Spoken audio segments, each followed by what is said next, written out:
a coesão? Então vamos lá.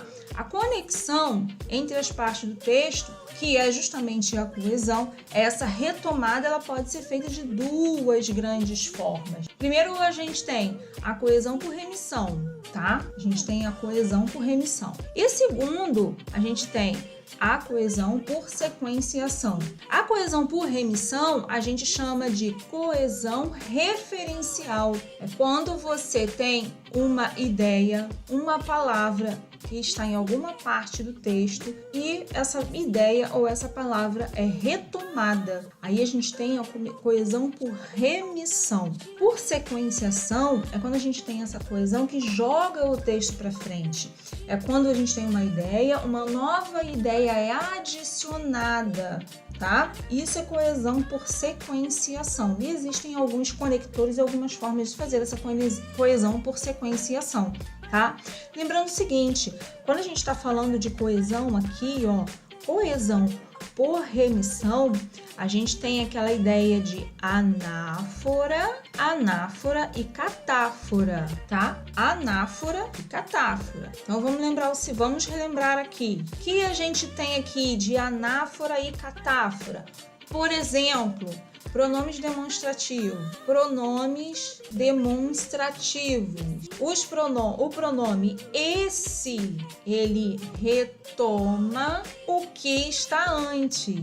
O que está antes. Então, se ele retoma o que está antes, a gente tem aqui uma anáfora, tá? Já o pronome este, a gente vai ver um exemplo ali, antecipa uma informação que vem depois. Antecipa uma informação que vem depois. E isso aqui a gente chama de catáfora. Essas duas formas aqui fazem coesão por remissão. Essas duas formas aqui.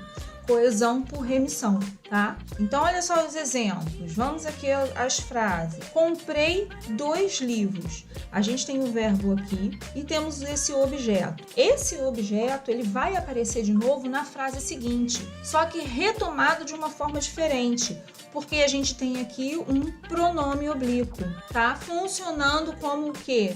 Como objeto direto do verbo guardar, tá? E retomando essa expressão, esse objeto, 2 livros, que está na frase anterior. Então, o que a gente tem? A gente tem aqui, olha, uma sentença. Deixa eu apagar isso daqui. Uma sentença A, a coesão por remissão é isso. A gente tem uma sentença A e uma sentença B. Na sentença A gente tem um elemento que vai aparecer na sentença B, só que vai aparecer de uma forma diferente. Não vai aparecer da mesma maneira, escrita da mesma forma. Aqui a gente tem a coesão por remissão, tá? Outro exemplo, Ana mora em Fortaleza, Ceará. Lá, ela pode aproveitar belíssimas praias. Então, a gente tem na sentença A, isso aqui é a sentença A, aqui, tá? É a sentença A. E na sentença B, que é esse daqui, um enunciado, uma sentença, uma frase.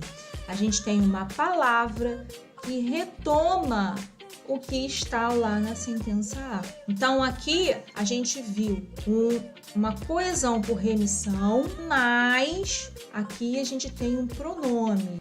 Aqui a gente tem o que? Um advérbio, também é um elemento coesivo, tá? Só que embaixo, na terceira frase, a gente já tem a coesão antecipada. É uma antecipação.